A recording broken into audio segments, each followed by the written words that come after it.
기원전 594년 아테네. 빚 때문에 노예가 된 시민들이 거리에 넘쳐났습니다.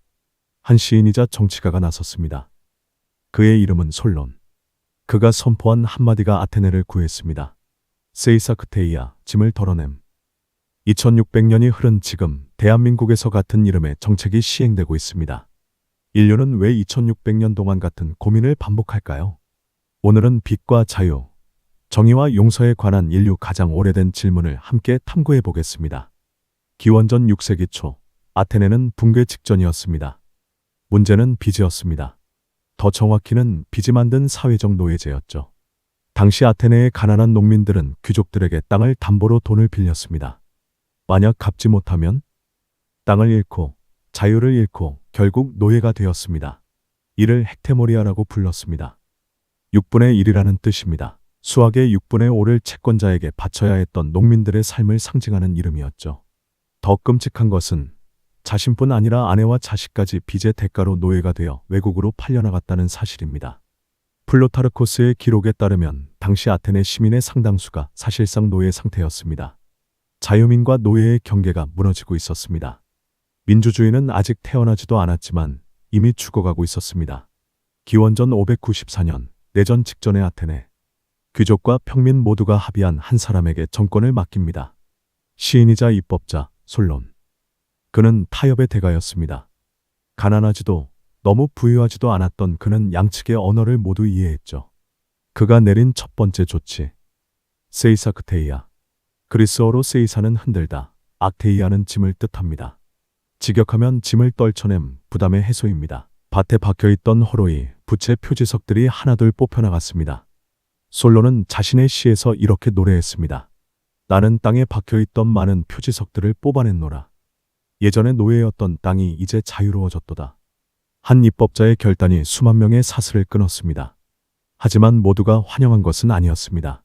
아리스토텔레스는 후에 이렇게 기록했습니다. 부자들은 자신의 재산이 사라졌다고 분노했고 가난한 자들은 땅을 재분배받지 못했다고 불만스러워했다. 솔로는 양쪽 모두에게 비난받았습니다. 그는 자신의 시에서 이렇게 답합니다. 나는 방패를 들고 양쪽 사이에 섰노라. 어느 쪽도 부당하게 이기지 못하도록.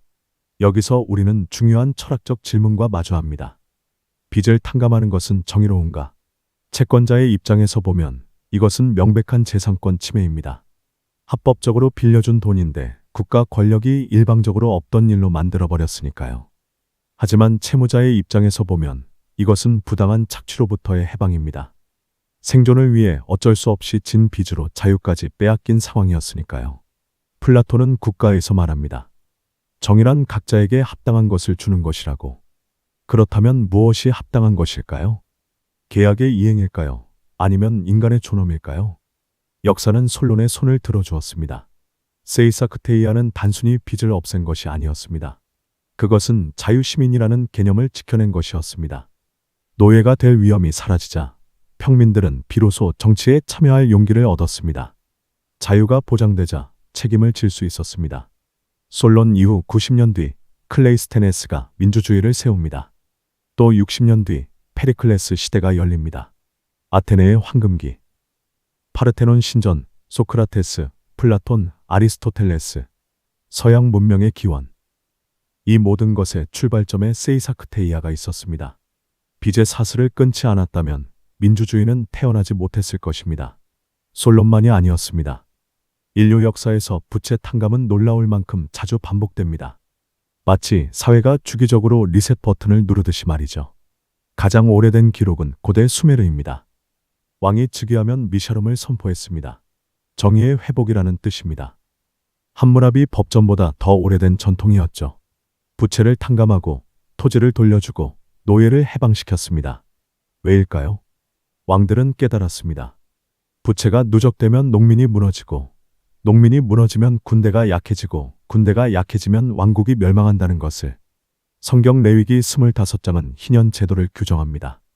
50년마다 한 번씩 나팔을 불어 모든 빚을 탕감하고 노예를 해방하고 땅을 원소유주에게 돌려주라고 명령합니다. 땅은 영원히 팔리지 않는다. 땅은 나의 것이고 너희는 나그네일 뿐이다. 신학자 월터 브루그만은 말합니다. 희년은 단순한 경제 정책이 아니라 하나님의 정의에 대한 신학적 선언이라고. 기원전 367년 로마. 평민의 반란을 막기 위해 리키니우스, 섹스티우스 법이 통과됩니다. 부채 이자를 상환하고 과도한 채무를 탕감했습니다. 로마 공화정 500년 역사에서 부채 문제는 끊임없는 갈등의 원인이었습니다.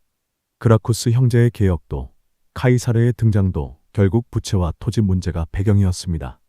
중세 교회는 이자를 죄악으로 규정했습니다. 토마스 아퀴나스는 신학대전에서 돈은 그 자체로 열매를 맺지 못하므로 이자를 받는 것은 부당하다고 주장했습니다. 물론 현실은 달랐지만 적어도 이념적으로는 부채로 인한 착취를 제한하려 했습니다. 역사학자 데이비드 그레이버는 부채, 그 첫 5천년에서 말합니다. 인류 역사는 부채의 누적과 탕감이 반복되는 주기라고. 왜 반복될까요? 부채는 경제 시스템의 필수 요소이지만 동시에 사회를 파괴하는 독이 될 수 있기 때문입니다. 주기적인 탕감은 사회를 재부팅하는 안전장치였습니다. 2025년 대한민국. 우리는 솔론과 같은 질문 앞에 서 있습니다. 2020년 코로나19 팬데믹. 보이지 않는 바이러스가 200만 소상공인을 무너뜨렸습니다. 카페, 식당, 학원, 미용실. 멈춰선 거리, 쌓여가는 빚. 2022년 정부는 결단합니다. 새 출발 기금을 만들기로. 이것은 단순한 경제 정책이 아니었습니다. 2600년 전 솔론이 했던 선택을 21세기 한국이 다시 한 것입니다. 물론 차이는 있습니다.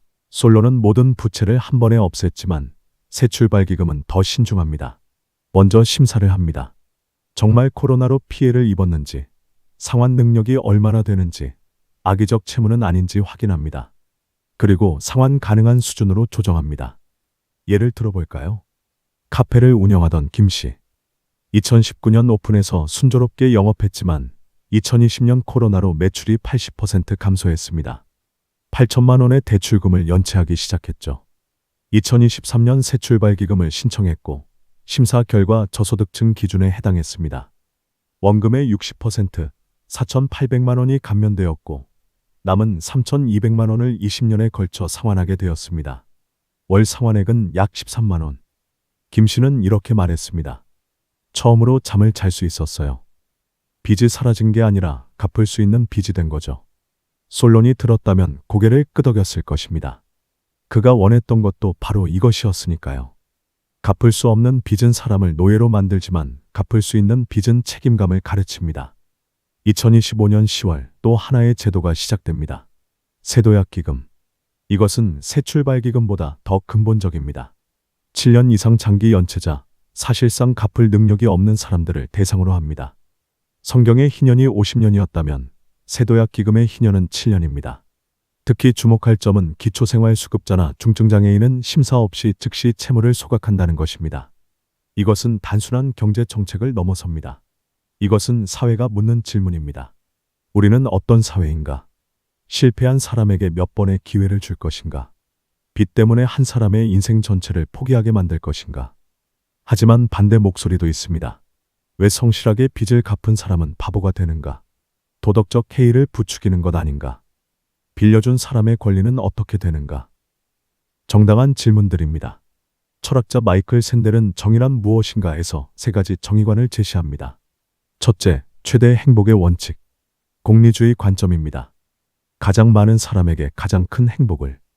200만 소상공인 대채권 금융기관. 숫자로 보면 탕감이 더 큰 행복을 가져올까요?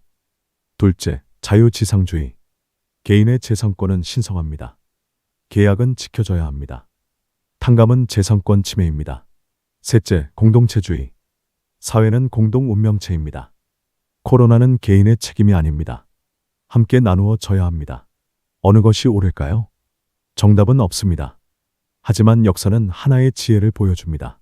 사회가 부채로 무너지면 모두가 함께 무너진다는 것. 채권자가 모든 빚을 받아내도 채무자들이 노예가 되어버린 사회에서는 그 돈이 무슨 소용일까요? 아테네가 내전에 빠졌다면 귀족들의 재산도 의미가 없었을 것입니다. 솔론은 이것을 계약의 정의보다 사회 존속의 정의가 우선한다고 판단했습니다. 한국 정부도 같은 선택을 했습니다. 실제로 어떻게 작동할까요? 철학적 이상은 아름답지만 현실은 복잡합니다. 새 출발 기금은 코로나 피해 소상공인, 2020년 4월부터 2025년 6월 사이 사업 운영자가 대상입니다. 90일 이상 연체하거나 부실우려 차주여야 합니다. 온라인으로 신청하고 심사를 거쳐 채무 조정을 받습니다. 상환 능력에 따라 최대 60%에서 90%까지 감면받을 수 있습니다. 세도약 기금은 7년 이상 장기 연체자가 대상이며 채무 한도는 5천만 원 이하입니다. 자동으로 채권을 매입하고 순차적으로 심사합니다. 상환 능력이 없으면 채무를 소각하고 있으면 조정합니다. 2025년 10월부터 시작되었습니다. 자세한 정보는 영상 설명란에 링크를 걸어두겠습니다. 이 영상은 제도 안내가 목적이 아니라 그 배경의 철학을 탐구하는 것이니까요. 하지만 솔직해져야 합니다. 이 제도들에도 한계가 있습니다. 첫째, 도덕적 해이의 위험입니다. 어차피 탕감되니까 빌리고 안 갚으면 되지 이런 생각이 퍼지면 시스템이 붕괴합니다. 그래서 심사가 까다롭고 허위 신청 시 제재가 있습니다. 솔론도 같은 고민을 했을 겁니다. 둘째, 채권자의 손실입니다. 정부 기금으로 일부 보전하지만 결국 누군가는 손해를 봅니다. 세금으로 메운다면 전 국민이 나누어 지는 것이죠. 셋째, 근본 원인은 그대로입니다. 탕감은 증상을 치료할 뿐 병의 원인은 치료하지 못합니다. 소상공인이 취약한 경제 구조, 쉽게 빚을 내게 하는 금융 시스템, 이것들은 그대로 남아 있습니다. 역사학자들은 말합니다. 고대 사회들도 부채 탕감 후 몇십 년 지나면 같은 문제가 반복되었다고. 그래서 주기적으로 탕감이 필요했던 것이죠. 리셋 버튼을 계속 눌러야 했습니다. 진짜 해결책은 탕감이 필요 없는 사회를 만드는 것입니다. 하지만 그것은 더 큰 과제이고 지금 당장 빚 때문에 고통받는 사람들에게는 먼 미래의 이야기입니다. 그래서 우리는 두 가지를 동시에 해야 합니다. 지금 고통받는 사람을 구하면서 동시에 시스템을 바꿔나가는 것. 2600년 전 솔로는 물었습니다. 계약의 신성함과 인간의 자유 중 무엇이 더 중요한가? 그는 자유를 선택했습니다. 계약도 중요하지만 자유시민이 없으면 계약도 무의미하다고 믿었습니다. 그 선택 덕분에 아테네는 민주주의를 꽃피울 수 있었습니다. 2025년 한국도 같은 질문 앞에 섰습니다. 그리고 비슷한 답을 선택했습니다. 니체는 도덕의 계보에서 말합니다. 독일어로 빚과 죄책감은 같은 단어에서 나왔다고. 빚을 진다는 것은 단순히 돈의 문제가 아니라 도덕적 죄의식을 짊어지는 일이 되었습니다. 갚지 못하면 나쁜 사람이 되는 것. 이 심리적 사슬이 때로는 실제 빚보다 더 무겁습니다. 인류학자 데이비드 그레이버는 부채, 그 첫 5천년에서 주장합니다. 부채는 수학적 계산이 아니라 권력 관계의 표현이다. 강자는 약자에게 빚을 지게 만들고 그 빚을 통해 영속적으로 지배합니다. 고대 메소포타미아 왕들이, 솔론이, 성경의 희년이 주기적으로 부채를 탕감한 이유가 여기 있습니다. 부채가 권력으로 고착되는 것을 막기 위해서. 새출발기금과 세도약기금도 같은 철학을 담고 있습니다. 코로나는 개인의 책임이 아니었습니다. 보이지 않는 바이러스 앞에서 우리는 모두 평등하게 약했습니다.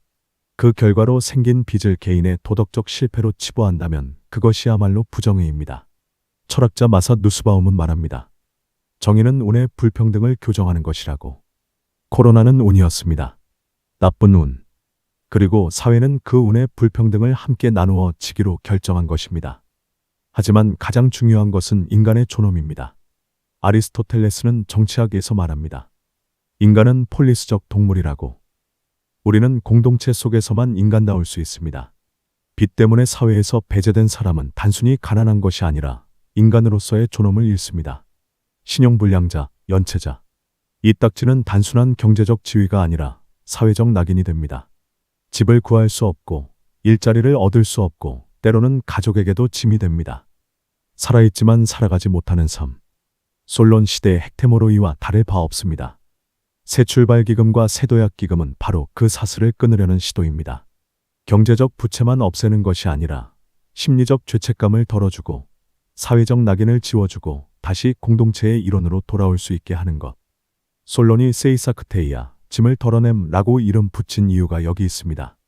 단순히 빚만 없애는 것이 아니라 사람들이 짊어진 모든 무게를 함께 덜어주겠다는 약속이었습니다. 2600년의 역사를 돌아봤습니다. 솔론에서 시작해 메소포타미아를 거쳐 성경의 희년을 지나 2025년 한국에 도착했습니다. 시대는 달라졌지만 질문은 같았습니다. 우리는 어떤 사회를 원하는가? 계약이 지배하는 사회인가? 인간이 중심인 사회인가? 실패한 사람에게 몇 번의 기회를 줄 것인가? 한 번? 두 번? 아니면 7번씩 70번? 정의란 무엇인가? 각자의 몫을 지키는 것인가? 아니면 함께 살아가는 것인가? 이 영상을 보는 당신이 혹시 빚으로 고통받고 계신다면 알아주셨으면 합니다. 그것은 당신만의 실패가 아닙니다. 2600년 전에도, 1000년 전에도, 100년 전에도 같은 문제였습니다. 그리고 역사는 계속해서 같은 답을 선택해왔습니다. 다시 시작할 기회를 주는 것. 새 출발 기금과 새 도약 기금은 바로 그 역사적 전통의 연장선입니다.